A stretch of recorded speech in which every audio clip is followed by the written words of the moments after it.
discípulos. La mayor manifestación de pobreza son naciones que no tienen a Cristo y una iglesia que no está discipulando las naciones. La gran comisión no comienza con salir del país a predicar. La gran comisión comienza con salir de ti mismo para hablarle al que tienes al lado.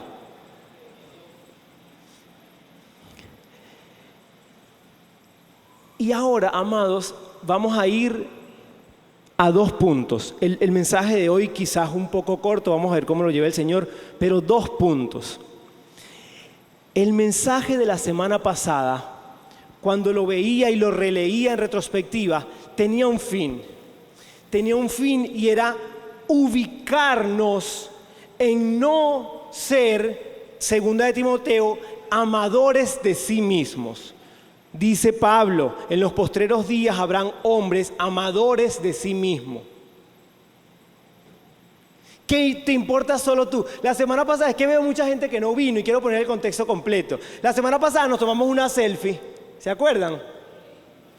Y yo decía, si usted ve esa foto, usted no va a ver al pastor, usted se va a buscar a usted en la foto. Va a ver dónde está usted y si salió feo va a decir, ay pastor, borré esa foto que salí fea.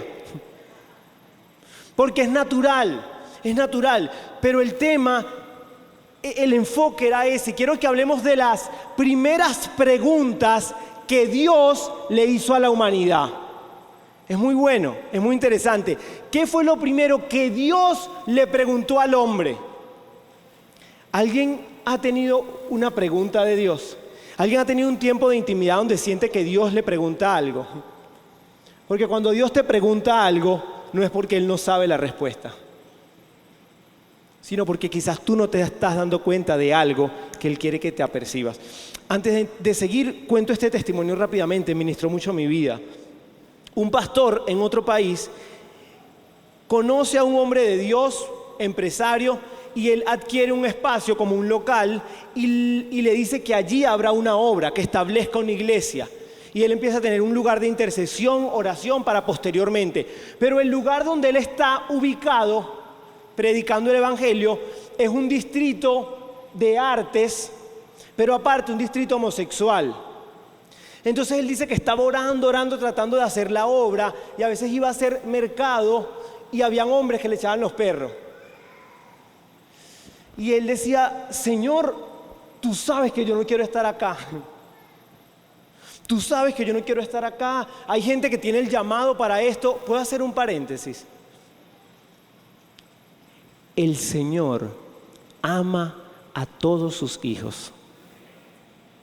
Los ama, amados, tal cual son, con cualquier situación o problema. Siempre lo decimos así, pero los ama tanto que no nos va a dejar como estamos. Pero que Dios nos guarde de venir y señalar y levantar el dedo en estos tiempos donde el diablo justamente quiere romper y torcer tanto las generaciones desde la identidad. Dios nos guarde de señalar. Porque quizás hay personas acá que no tienen ese problema, pero tienen otros. ¿Aló? Y la verdad es que Dios quiere que todos, ese es su deseo, que todos procedamos al arrepentimiento. ¿Qué es el arrepentimiento? Lo que tú y yo hicimos. Es más, una vaca sagrada. ¿Tú crees que te arrepentiste el día que conociste al Señor y volteaste y dijiste, ahora sí soy cristiano, aleluya? Pero si tú no llevas el arrepentimiento en tu día a día como cristiano, te estarás apartando de Dios día a día. El arrepentimiento no es algo que hiciste una vez cuando hicieron el llamado y te pasaron a una iglesia. El arrepentimiento es algo que debes buscar día a día para poder vivir conforme a lo que Dios quiere para tu vida. Y el pastor está con esa lucha, pero empieza. Él asume el trabajo y empieza a hacerlo. Empieza a predicar, altares, oración, intercesión, predicar, pasar sobre la molestia que le daba que por el distrito donde vivía le echaran los perros a otros hombres. Toda esa frustración que el pastor tenía, pero él seguía haciendo la obra. Y un día en oración le dice el Señor una pregunta. ¿A quién te pedí que ministraras? Y él dice, yo sé a quién me pediste que ministrara. Y tú sabes que yo no quiero. Pero estoy predicando mis mejores sermones, estoy dando toda la revelación que me has dado, estoy haciendo todo lo que sé hacer y no viene nadie. Y él dice que no sentía respuesta de Dios. Y recuerda este principio, cuando Dios te pregunta algo, no es porque Él no sepa y quiere que tú le informes, sino porque hay algo que quiere que tú te des cuenta. Y el pastor le dice, ok, Señor, ¿a quién quieres que le ministre? Y el Señor le contesta, a mí.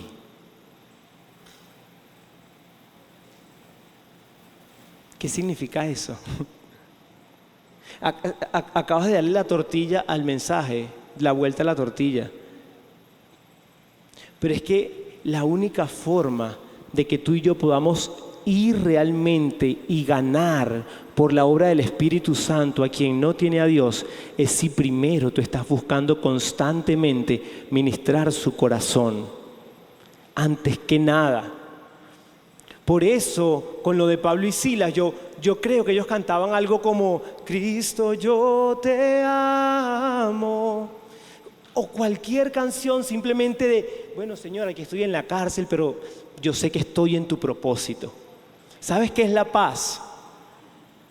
La paz es saber que estás en el propósito de Dios.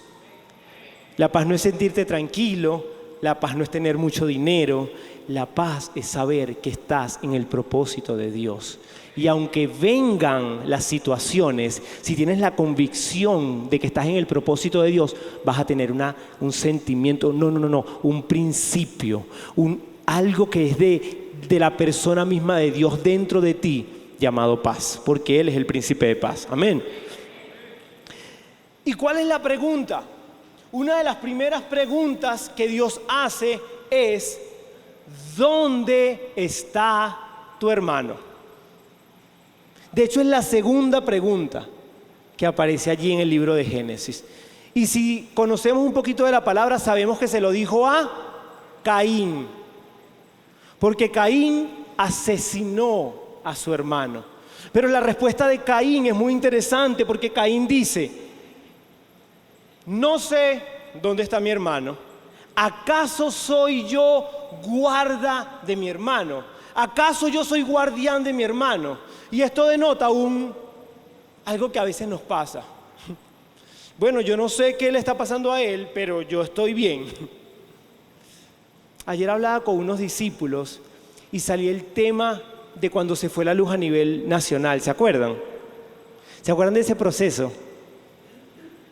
Empezaron a jugar ludo y dominó en sus casas todo el mundo.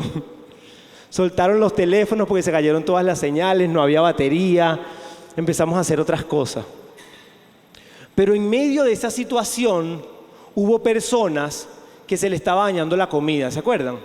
Se fue la luz en todo el país y la comida se nos está dañando. Y entonces hubo otras personas que tenían hielo o plantas y empezaron a vender el hielo carísimo, a alquilar las plantas.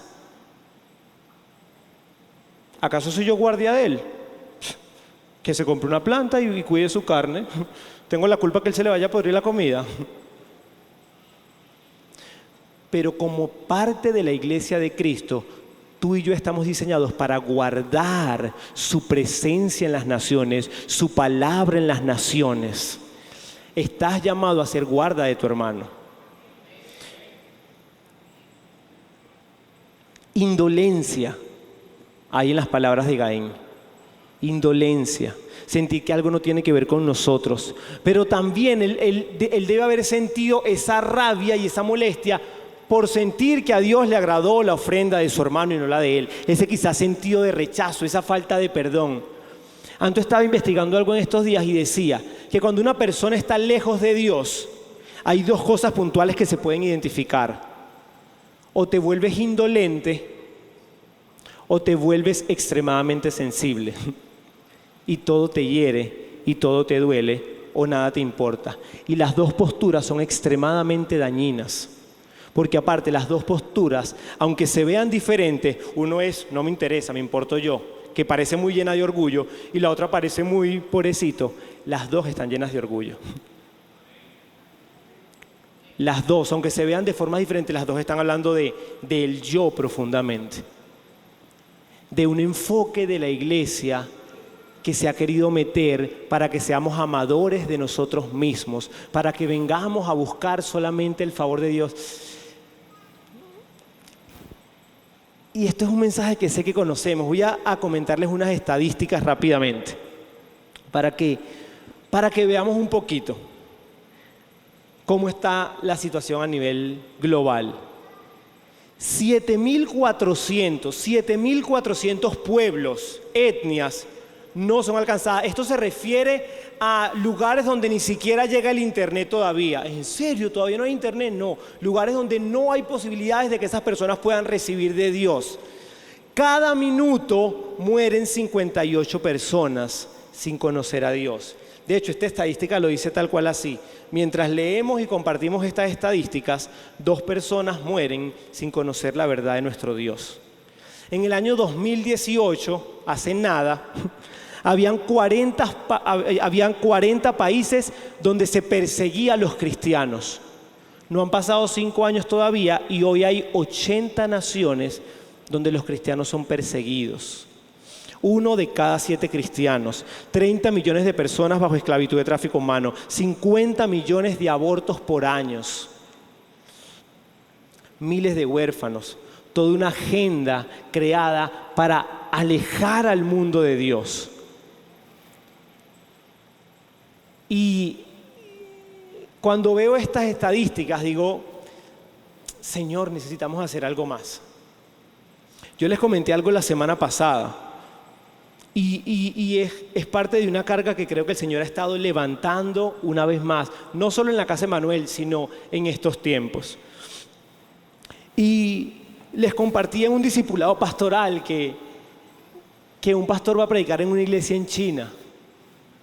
Y la gente allá se aprende de memoria la escritura. Se la aprende de memoria porque si los ven, los matan. Corea. Pero va el pastor, es más, dicen que a veces cuando les predican, no les dicen dónde se van a reunir. Le dicen, ora para que el Espíritu Santo te diga. ¿Se imaginan eso? Iglesia Manuel, el domingo que viene nos vamos a reunir en otro lugar. Ora para que el Espíritu Santo te diga dónde. Y quizá tú y yo solo así.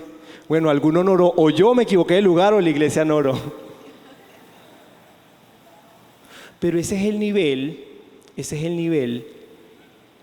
Y ellos le dicen al pastor, oramos para que un día nosotros podamos ser como ustedes, que se pueden reunir libremente, que tienen templos locales bonitos, con sillas cómodas para sentarse y compartir de la palabra. Y el pastor les dijo, yo no puedo orar por eso. Porque allá de donde yo vengo, aparte de un pastor americano, si el aire acondicionado no funciona bien, la gente no se quiere quedar en la iglesia. Si está lloviendo, la gente no va. Yo no puedo orar por eso, porque lo que ustedes tienen es la esencia verdadera del Evangelio. Y yo oro, esta ha sido la oración por mí y por nosotros, pero si te soy honesto, es hacia mí mismo. Señor, hazme entender el verdadero sentido del Evangelio. Y haznos a entender como congregaciones que conformamos tu iglesia el verdadero sentido del Evangelio. Que esa pregunta, ¿dónde está tu hermano?, podamos tenerlas presente constantemente en nuestras vidas para no ser egoístas. Amén. ¿Alguien dice amén? Y ahora vamos a levantarnos un poquito el ánimo. Vamos a levantar un poquito el mensaje. El Señor, que conoce todas las cosas, te dejó una promesa. Te dejó una promesa establecida que dijo que como tú y yo somos la iglesia, las puertas de la muerte no van a prevalecer. Pero me enteré de algo esta semana que también quiero compartir. Esta semana, algo que no sabía, he leído Mateo 16 50 veces. Y es que el Señor lleva a sus discípulos a un lugar a decirles esa palabra, a activarlos. Quiero que se quede conmigo, a pesar de que algunos lo hemos escuchado. Quiero que se quede conmigo. Él lleva a los discípulos a un lugar para darle esta palabra gloriosa. esta promesa de que hay poder en la iglesia de Cristo, pero los lleva a un lugar que se llama Cesarea de Filipo. ¿Qué es Cesarea de Filipo, Pastor Anthony? Había unas cuevas, equipo de creativos, si me puedes poner la imagen allí. Imagen 1. Ah, no, la 3, perdón, me adelanté. La 3. No se ve muy bien. Dale a la siguiente. Ese lugar es Cesarea de Filipo. Y esas cuevas que ven allí, gracias, esas cuevas que ven allí eran conocidas como las puertas del infierno, como las puertas del Hades. Eran lugares paganos, lugares donde se asesinaban a personas, lugares donde cuando la iglesia se estableció fueron asesinados cristianos. Y el Señor Jesús, que todo lo sabía, llevó a sus discípulos a el lugar donde se conocían como las puertas del infierno para decirles con claridad que tu poder es mucho más fuerte que lo que el sistema quiere imprimir en este tiempo. Que la iglesia es una iglesia gloriosa, que si se compromete y se compenetra con el corazón de Dios, tendremos toda la autoridad para echar fuera la muerte en todos los sentidos. La iglesia, amados, aunque se vea oscuro, aunque pareciera que la iglesia no está al nivel que debería estar, el Señor se ha encargado de que durante miles de años la iglesia sigue estando presente. Quizás tú no eres del todo perfecto, pero tú eres la iglesia. Y durante 2000 años que este mensaje nació, hoy el Señor te está hablando a ti y a mí, amado, que nosotros somos la iglesia de Cristo para hacer su obra. Somos la iglesia de Cristo para provocar ese avivamiento que tanto hablamos. ¿Cuántos creen que viene un avivamiento? No muchos. ¿Cuántos creen que viene un avivamiento? ¿Qué es un avivamiento? ¿Qué? Transformación. Bien. Miren esta imagen, la primera, muchachos. Miren esas manos adorando. Brutal, ¿verdad? Así, naciones adorando a Dios. Miren la siguiente imagen. Apáguenme las luces, porfa, para que se pueda entender. Miren este niño. Miren ese niño como está quebrantado llorando. Y miren a aquella muchacha llorando. ¿Saben de dónde saqué el primer niño? Es un concierto de Sebastián Yatra. Y un niño llorando en el concierto. Le voy a decir peor el segundo. ¿Sabe dónde saqué la segunda imagen? Un concierto de Bad Bunny. Y una canción, creo que se llama Ojito. Ahí decía el reporte. ¿Alguien la ha escuchado? Levanta la mano para orar por ti en este momento si la has escuchado. Ok. A veces pensamos que un avivamiento se puede ver así.